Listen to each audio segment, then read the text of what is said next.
اللہ کے رسول صلی اللہ علیہ وسلم کے یہ جو اصحاب تھے، ان کا معمول یہ تھا، کبھی کوئی بات ہو، کبھی کوئی پریشانی ہو، کبھی کوئی مسئلہ ہو تو وہ قرآن مجید سے رجوع کرتے. ان کے سامنے قرآن مجید کی یہ آیت مستحضر تھی، وَمَن لَّمْ يَحْكُم بِمَا أَنزَلَ اللَّهُ فَأُولَٰئِكَ هُمُ الْكَافِرُونَ وَمَن لَّمْ يَحْكُم بِمَا أَنزَلَ اللَّهُ فَأُولَٰئِكَ هُمُ الظَّالِمُونَ وَمَن لَّمْ يَحْكُم بِمَا أَنزَلَ اللَّهُ فَأُولَٰئِكَ هُمُ الْفَاسِقُونَ. صحابہ کرام کافر کا، ظالم کا، فاسق کا الزام اپنے اوپر نہیں لینا چاہتے تھے. الحمدللہ رب العالمین والصلاة والسلام علی رسول الامین وعلى آلہ وصحبہ اجمعین الی یوم الدین. اما بعد، قال اللہ تعالی فی کتابہ المجید، اعوذ باللہ من الشیطان الرجیم، هو الذی بعث فی الامیین رسولا منہم یتلو علیہم آیاتہ وَيُزَكِّيهِمْ وَيُعَلِّمُهُمُ الْكِتَابَ وَالْحِكْمَةَ وَإِنْ كَانُوا مِنْ قَبْلُ لَفِي ضَلَالٍ مُبِينٍ. وقال رسول اللہ صلی اللہ علیہ وسلم، ترکت فیکم امرین ان تمسکتم بہما لن تضلوا ابدا. برادران اسلام، قرآن مجید کی یہ آیت اور اللہ کے رسول صلی اللہ علیہ وسلم کا ارشاد مبارک یہ بار بار پیش کیا جاتا ہے. آیت پاک میں اللہ کے رسول صلی اللہ علیہ وسلم کا فریضہ منصبی بتایا گیا ہے کہ آپ کو مبعوث کیا گیا امیین کے درمیان اس لیے کہ آپ ان کے سامنے قرآن مجید کی تلاوت کریں، آپ انہیں کتاب و حکمت کی تعلیم دیں. حدیث پاک میں اللہ کے رسول صلی اللہ علیہ وسلم کی وصیت کا ذکر ہے کہ تو بہت قیمتی سرمایہ تمہارے لیے چھوڑے جاتا ہوں، جب تک تم لوگ اس کی قدر کرو گے کبھی گمراہ نہ ہو. اللہ کے رسول صلی اللہ علیہ وسلم کا جب فریضہ یہ قرار پایا کہ آپ کو لوگوں کو، امت کے سامنے قرآن مجید کی تلاوت کرنا ہے، تو یہ پہلا اور آخری فریضہ نہیں تھا کہ آپ مسجد نبوی میں بیٹھ کر حلقہ بنا کر صرف لوگوں کو قرآن مجید کی تلاوت سکھاتے. رسول پاک صلی اللہ علیہ وسلم کی جو زندگی ہمیں معلوم ہے کہ آپ اپنے گھر میں، معاشرے میں، مسجد میں، بازار میں، میدان کارزار میں، ہر جگہ بھرپور سرگرم، بیٹھی ہوئی تھکی ہوئی زندگی کوئی رسول پاک صلی اللہ علیہ وسلم کی جانب منسوب نہیں، بلکہ اگر رات میں تھوڑا یکسوئی کا وقت بھی ملتا تو وہ بھی اللہ سے لو لگانے میں صرف ہوتا. لیکن ان تمام کاموں میں آپ کے ہاتھ میں جو ہتھیار ہوتا، آپ کی زبان پر جو کلمات ہوتے، وہ اللہ کے رسول صلی اللہ علیہ وسلم کے کلمات، اللہ تعالیٰ کے کلمات اور اللہ کی بھیجی ہوئی کتاب ہدایت ہوتی. آپ دیکھیں کہ اللہ کے رسول صلی اللہ علیہ وسلم اگر اپنے گھر میں ہیں، انذر عشیرتک الاقربین کا فریضہ یاد کر رہے ہیں، یاد دلا رہے ہیں کہ میرا فرض ہے کہ میں اپنے گھر والوں کی، اپنے اعزا کی کو اللہ سے ڈراؤں، اللہ کے قانون سے ڈراؤں. آپ اگر صحابہ کے درمیان ہیں، مجمع میں ہیں، لوگ گھیرے ہوئے ہیں، تو انہیں بتا رہے ہیں کہ اللہ کا حکم ہے قد افلح من تزکا وذکر اسم ربہ فصلی، نفوس کا تزکیہ کرو، شیطانی سازشوں سے اور مکر سے بچو، کامیاب وہ ہوگا جو کہ جس کا نفس پاکیزہ ہوگا.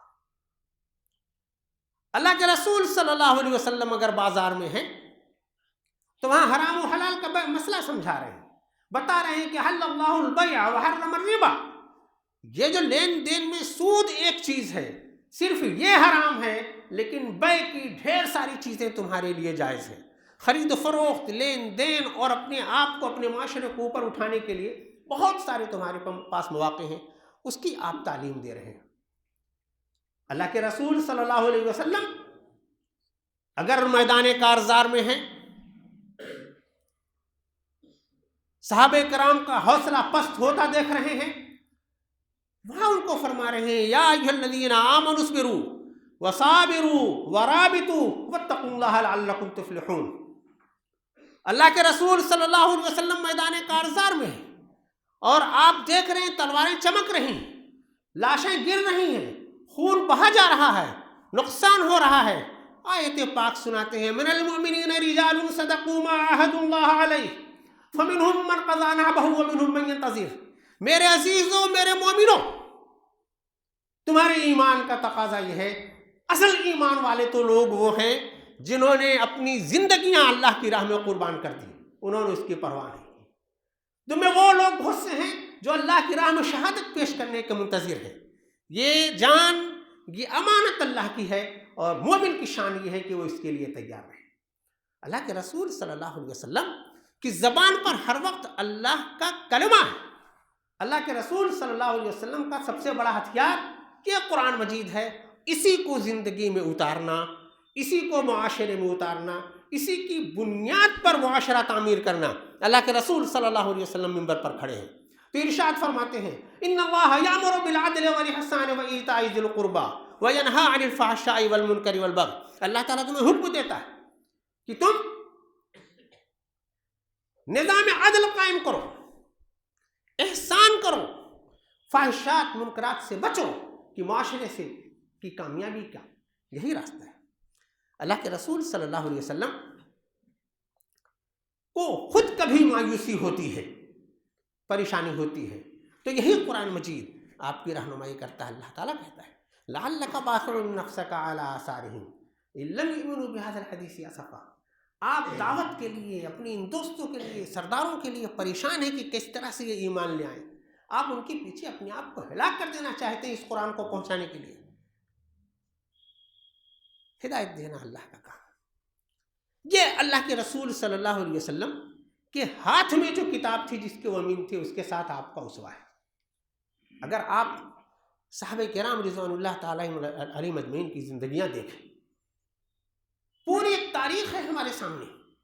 صحابہ کرام رضوان اللہ تعالی علیہم اجمعین میں متعدد لوگ ہیں جو اللہ کے رسول صلی اللہ علیہ وسلم کے پاس حاضر ہوتے ہیں، کہتے ہیں ہمیں اجازت دیجیے کہ صبح و شام ہم اللہ کا کلام پڑھیں، یاد کریں، غور و فکر کریں۔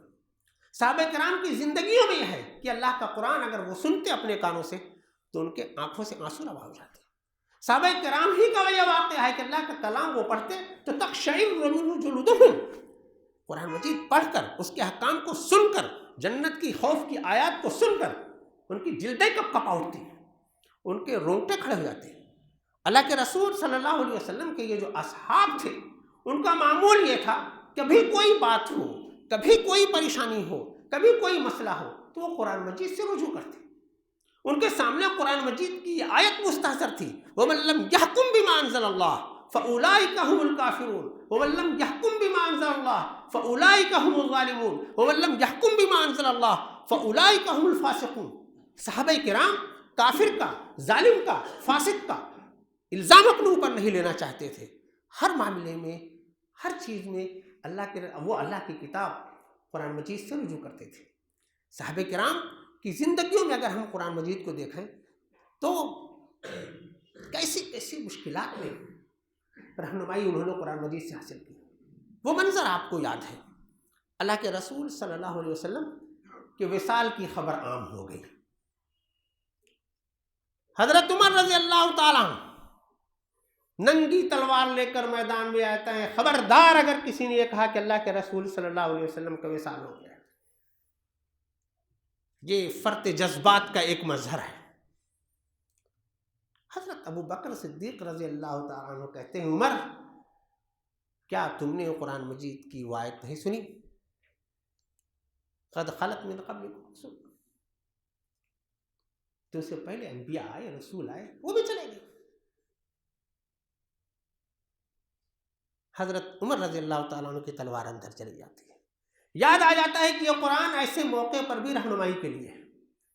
اسی وجہ سے میرے بھائیوں، جب اللہ کے رسول صلی اللہ علیہ وسلم کے بارے میں حضرت عائشہ سے پوچھا گیا کہ کیا کیفیت تھی قرآن کے حوالے سے آپ کی، تو آپ نے یہی نہ کہا تھا کہ کانا خلقہ القرآن، آپ قرآن مجید کی چلتی پھرتی تصویر تھی، آپ کے رگ و ریشہ میں قرآن مجید رچا بسا تھا، آپ کی آپ کا ایک ایک عمل، آپ کی ایک ایک حرکت، آپ کا سونا اٹھنا بیٹھنا فیصلے اقدامات سب کے سب قرآن مجید کی روشنی میں تھے، اور اسی روشنی سے صحابہ کرام رضوان اللہ تعالیٰ علیہ اجمعین نے اپنی زندگیاں منور کی تھی، جو بہت چھوٹی سی مدت میں بڑی بڑی سرفرازیاں ہم تاریخ میں پڑھتے ہیں، اور اپنے تاریخ کو کہ اس زرعی دور کو ہم یاد کرتے ہیں، تو اس کے لیے یہی اللہ کی کتاب تھی ان کے درمیان میرے بھائیوں۔ ان کو اللہ کے رسول صلی اللہ علیہ وسلم کی اس وصیت کا مطلب اچھی طرح سے معلوم تھا کہ دو چیزیں چھوڑے جاتا ہوں تمہارے درمیان، ان تمسکتم بہما لن تضلوا ابدا، اگر مضبوطی سے پکڑے رہو گے تو کبھی گمراہ نہ ہوگے۔ صحابہ کرام میں کسی کے اوپر بھٹکنے کا الزام نہیں، سب کی زندگیاں، سب کا ایمان اعلیٰ پیمانے پر محفوظ تھا۔ لیکن میرے ایمان والے بھائیوں،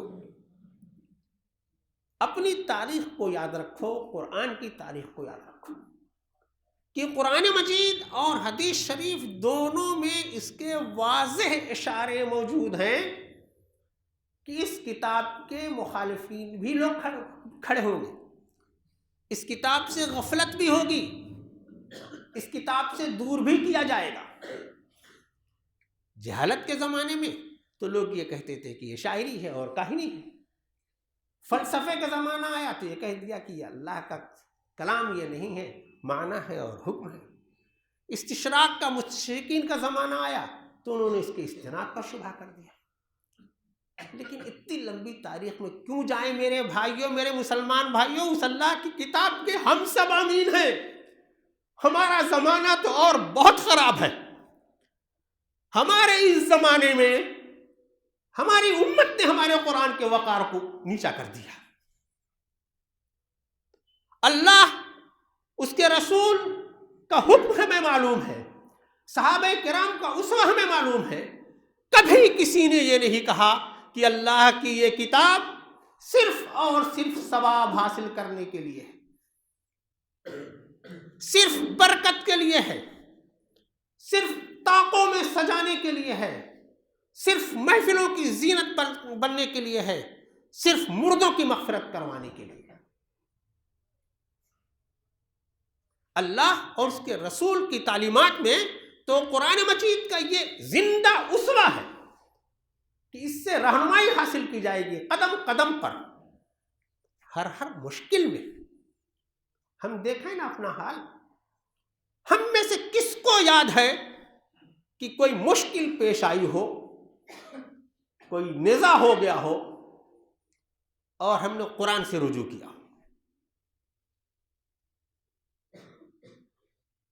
یہ طاغوتی عدالتیں ہمارا سہارا بنتی ہیں۔ اس طاغوت کے بارے میں ہی ہے کہ وَمَن لَّمْ يَحْكُم بِمَا أَنزَلَ اللَّهُ، اللہ کو چھوڑ کر غیر اللہ کو جو سہارا بنائے گا وہ کافر ہوگا، وہ ظالم ہوگا، وہ فاسق ہوگا۔ کتنے آرام سے ہم اس کے لیے تیار ہو گئے۔ اللہ کی یہ کتاب پڑھنے کے لیے تھی، سمجھنے کے لیے تھی، زندگیوں میں اتارنے کے لیے تھی، معاشرے کو اسی کی روشنی میں تعمیر ہونا تھا۔ ہم نے کب یہ مطلب لیا اللہ کی کتاب کا؟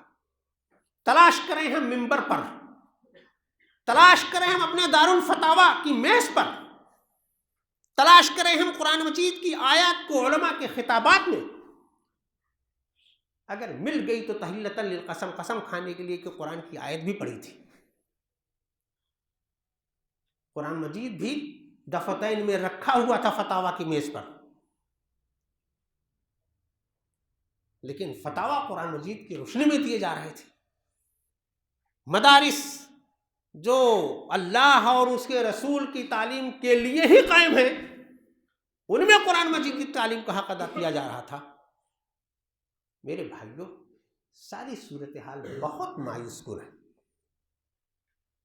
اس لیے میرے ایمان والے بھائیوں، اللہ نے قرآن مجید کو نازل فرمایا ہے اور اس کی حفاظت کا ذمہ لیا ہے، وہ قیامت تک محفوظ رہے گا، وہ کہیں جانے والا نہیں۔ نئی نئی ایجادات اور اس کی حفاظت کے سامان کو اور بڑھا دیا ہے، اللہ نے اس کا ذمہ لیا۔ لیکن اللہ کے رسول صلی اللہ علیہ وسلم نے یہ جو فرمایا ہے کہ جب تک پکڑے رہو گے جب تک تم کامیاب ہوگے، تو یہ جو سرا ہمارے ہاتھ سے چھوٹ گیا ہے میرے بھائیوں، یہ بڑے خسارے کا سودا ہے، بہت نقصان کا سودا ہے، معمولی نقصان نہیں ہے۔ دنیا میں کہیں بھی ہم دیکھ لیں تعداد میں کم نہیں ہے، وسائل بھی کئی جگہوں پر ہمارے پاس بہت ہیں، کئی بڑے بڑے ممالک کے تو سربراہ ہمارے پاس ہیں، بڑے اسلحے ہیں، بڑی یونیورسٹیز ہیں، سب کچھ ہونے کے باوجود بحیثیت قوم خوار کیوں ہے؟ اس کا سبب تو تلاش کرنا پڑے گا۔ اقبال نے اللہ سے شکوہ کیا تھا تو وہاں سے جواب آیا تھا، جس تاریخ کا تم حوالہ دے رہے ہو وہ معزز تھے زمانے میں مسلمان ہو کر، یہ جو تم جو خوار ہو رہے ہو اور تم خوار ہوئے تاریخ قرآن ہو کر، یہ قرآن چھوڑ کر کے بھی ہم اگر سرفرازی چاہیں، قرآن چھوڑ کر کے بھی ہم اپنے بل بوتے پر ترقی کرنا چاہیں، تو میرے بھائیوں یہ بہت بہت بڑی غلط فہمی ہے۔ اللہ تعالیٰ نے کئی طرح سے ہم لوگوں کو سمجھایا ہے، بتایا ہے۔ ایک جگہ تو یہ فرمایا کہ وَاذْكُرُوا نِعْمَةَ اللَّهِ عَلَيْكُمْ إِذْ كُنْتُمْ أَعْدَاءً فَأَلَّفَ بَيْنَ قُلُوبِكُمْ فَأَصْبَحْتُمْ بِنِعْمَتِهِ إِخْوَانًا۔ اللہ تعالیٰ کی نعمتیں بے شمار ہیں، ہماری سانس بھی اس کی نعمت ہے جب تک وہ چاہے ہے۔ تو اللہ تعالیٰ نے کہا کہ یاد رکھو میرے بھائیوں، یہ یاد رکھنے کی چیز ہے جو اللہ تعالیٰ کی نعمتیں جن سے تم کو سرفراز کیا ہے۔ اللہ کی نعمتوں میں سب سے بڑی نعمت قرآن مجید کی نعمت ہے۔ پھر یہ یاد دلایا کہ تم تو آپس میں دشمن تھے، ایک دوسروں کی جان کے در لینے کے در پہ تھے، ایک دوسروں کی عزت کی تمہیں پرواہ نہیں تھی، لیکن اس کتاب اللہ نے تمہیں ایک شیرازے میں پرو دیا، فَأَصْبَحْتُمْ إِخْوَانًا، اب تم بھائی بھائی ہو گئے، ایک ہو گئے، آپس میں محبت ہو گئی۔ وَكُنْتُمْ عَلَى شَفَا حُفْرَةٍ مِّنَ النَّارِ، تم تو تباہی کے دہانے پر کھڑے تھے۔ یہ کتاب ہدایت اور اس کتاب کے حامل اللہ کے رسول صلی اللہ علیہ وسلم تم کو اس تباہی سے نکال کر کے باہر لے آئے۔ جب اس ہلاکت سے تم باہر آ گئے، اللہ نے تمہیں عزت دے دی، اللہ نے تمہیں اتنی بڑی امانت دے دی، تو اے اس کتاب کے حامل امتیوں، قدر کرو اس کتاب کی، قدر پہچانو اس کتاب کی، یہ جانو کہ تمہاری ترقی کا راز صرف اسی میں ہے۔ پڑھو، پڑھاؤ، پڑھانے کا ماحول بناؤ۔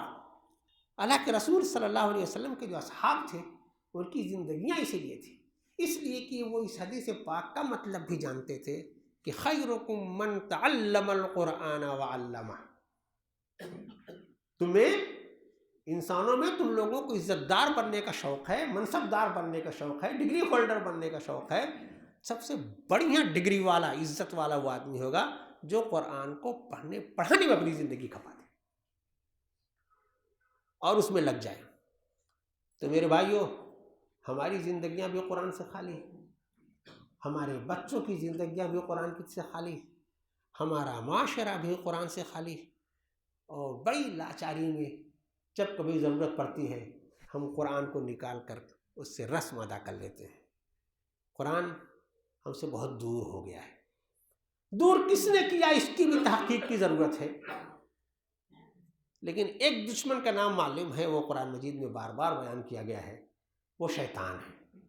اس کو بالکل یہ گوارا نہیں ہے کہ اللہ کے رسول صلی اللہ علیہ وسلم کی لائی ہوئی کتاب اپنی تمام جلوہ سامانیوں کے ساتھ معاشرے میں موجود رہے۔ ایسا رہے گا تو پھر اس کی کوئی چال کارگر نہیں ہوگی۔ اس لیے وہ کسی بھی طرح سے قرآن کو ہم سے دور کرنا چاہتا ہے، اور بہت دور کر دیا ہے اس نے میرے بھائی کو۔ اس دوری کے ساتھ سرفرازی حاصل نہیں ہو سکتی۔ اس نعمت سے محرومی کے باوجود ہم کوئی عزت کہیں دیکھیں وہ نہیں مل سکتی۔ پیارے رسول صلی اللہ علیہ وسلم کی اس وصیت کو یاد فرمائیں۔ عزت سب کو عزیز ہے، سرفرازی سب کو عزیز ہے، بہت خوار ہو چکے ہم۔ اگر ترقی عزت چاہتے ہیں تو کتاب اللہ سے رجوع کریں، پلٹیں اپنے رب کی طرف، پلٹیں اللہ کی کتاب کی طرف، پہچانیں اللہ کی کتاب کے حقوق کو اور اس کے رتبے کو، پڑھنا شروع کریں اللہ کی کتاب کو، پڑھانا شروع کریں اللہ کی کتاب کو، اللہ کی کتاب سے فیصلے کرنا شروع کریں، اللہ کی کتاب کو اپنا حکمراں بنائیں، اللہ کی کتاب کو اپنا رہبر بنائیں، اللہ کی کتاب کو اپنا رہنما بنائیں۔ یہ کر لیں گے تو اللہ نے یہ کہا ہے، اللہ کے رسول نے یہ کہا ہے، تمام نصوص سے یہ ثابت ہے کہ ایسا کر لینے کے بعد کوئی آدمی خوار نہیں ہو سکتا میرے بھائی۔ عزت کسی عزیز نہیں، بہت عزیز ہے ہم سب کو۔ تو بڑا آسان نسخہ ہے کہ یہ جو کتاب کا سرا ہم سے چھوٹ گیا ہے اس کو مضبوطی سے پکڑیں، فوراً پکڑیں، آج سے پکڑیں، اللہ سے معافی مانگیں کہ غفلت ہوئی اور قرآن مجید کا چرچا رہنے کے باوجود اس کا حق پہچاننے میں غلطی ہوئی، حق ادا کرنے کی کوشش کریں، دعا فرمائیں اور بار بار دعا فرمائیں کہ اللہ تعالیٰ اپنی اس کتاب ہدایت کا حق پہچاننے کی توفیق عطا فرمائے، اللہ تعالیٰ اپنی اس کتاب کا حق ادا کرنے کی توفیق عطا فرمائے، اس کتاب کی غفلت سے ہم سے جو سنگین جرم ہوا ہے اللہ تعالیٰ ہمارے گناہوں کو معاف فرمائے، اللہ تعالیٰ اس لاپرواہی کے گناہوں کو معاف فرمائے، اللہ تعالیٰ ہمیں اس کتاب سے کو دل سے لگانے کی توفیق عطا فرمائے، کتاب کے لفظ لفظ پر عمل کرنے کی توفیق عطا فرمائے، اللہ کے رسول صلی اللہ علیہ وسلم کی وصیت پوری کرنے کی توفیق عطا فرمائے۔